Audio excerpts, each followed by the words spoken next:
عرفان غازی مرحوم کی کمی ان کے ساتھ کام کرنے والے بزرگ صحافیوں کو یقیناً محسوس ہوگی، جن کے ہاتھوں سے ذرائع ابلاغ کی دنیا تقریباً ساری نکل چکی ہے۔ اب تو ہر طرف غلط سلط زبان بولنے اور لکھنے والوں کا راج ہے، جبکہ ان کے افکار و نظریات کی شاید کوئی بنیاد ہی نہیں رہ گئی ہے۔ عرفان غازی صاحب سے میرا پہلا تعارف روزنامہ جسارت کراچی کے دفتر میں ہوا، جہاں وہ بہت کم وقت کے لیے مدیر منتظم کی حیثیت سے تشریف لائے تھے۔ اس قلیل مدت میں مجھے ان سے بہت کچھ سیکھنے کا موقع ملا۔ اپنی بہترین صلاحیتوں اور صحافت میں اعلیٰ مقام کے باوجود عجز و انکسار اور کام میں پھرتی میں نے عرفان غازی صاحب میں دیکھی، اور وہاں جو میں نے دیکھا وہ مجھے کہیں اور نظر نہیں آیا۔ اخبار کے ہر شعبے پر ان کی گہری نظر ہوتی تھی۔ اخبار میں میری جز وقتی ملازمت کے باعث شام کو دفتر پہنچتا تو میرے کمرے میں اکثر کوئی دوسرا شخص بیٹھا ٹائپنگ یا کسی اور کام میں مصروف نظر آتا تھا۔ کام ختم کر کے اٹھ کے جانے تک مجھے ادھر ادھر بیٹھ کر وقت ضائع کرنا پڑتا۔ بہت کہنے کے بعد بھی میری سنوائی نہ ہوئی تو ایک روز میں نے عرفان غازی صاحب کو اپنی مجبوری بیان کی۔ اس دن میں نے ان کے کمال و جمال کی جگہ پہلی مرتبہ جلال دیکھا۔ وہ فوراً میرے کمرے میں گئے، میری کرسی اور میز پر قبضہ جمانے والے نوجوان کا گریبان پکڑ کر باہر نکالا، ٹائپ رائٹر اور سامان کمرے سے باہر رکھا اور مجھے اپنے چھوٹے سے کمرے میں بٹھا کر چلے گئے۔ اپنے کمرے میں پہنچ کر انہیں نہ جانے کیا خیال آیا کہ پھر میرے پاس واپس آئے اور کہا، میرا کمرہ بڑا ہے، اس میں تمہاری میز کرسی بھی آ سکتی ہے، چلو آئندہ وہیں بیٹھ کر سکون سے کام کرنا۔ یہ کہتے ہی ایک طرف سے میری میز پکڑی اور دوسری طرف سے مجھے پکڑنے کو کہا اور کہنے لگے، میں نے ان سے کہا، سر نائب قاصد کو بلا لیتے ہیں، وہ پہنچا دے گا میز اور کرسی۔ تو فرمانے لگے، اتنے معمولی کام کے لیے کسی سے مدد لینے کی کیا ضرورت ہے؟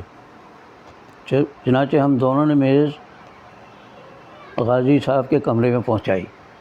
میں نے کرسی منگوا کر ان کی میز کے قریب بیٹھ کر کام شروع کر دیا۔ یہ میرے لیے بڑا اعزاز تھا کہ ملک کے نہایت سینئر صحافی کے کمرے میں بیٹھ کر ان کے ساتھ کام کرنے کا موقع ملا۔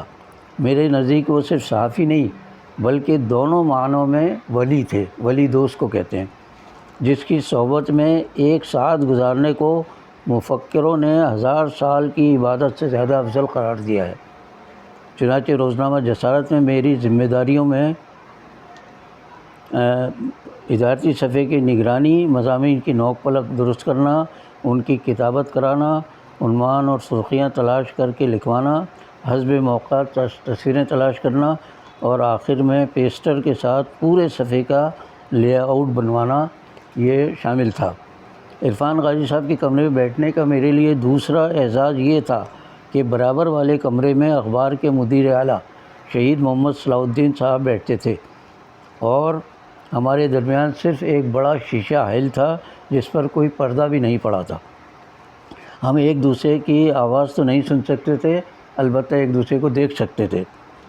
عرفان غازی صاحب کی بے شمار خوبیوں میں سے ایک یہ تھی کہ وہ برق رفتاری سے روزانہ کی ڈاک چھانٹ کر علیحدہ کرتے اور کسی چپراسی کو زحمت دینے کے بجائے اپنی کرسی سے اٹھتے اور متعلقہ شعبوں کی میز پر وہ ڈال آتے۔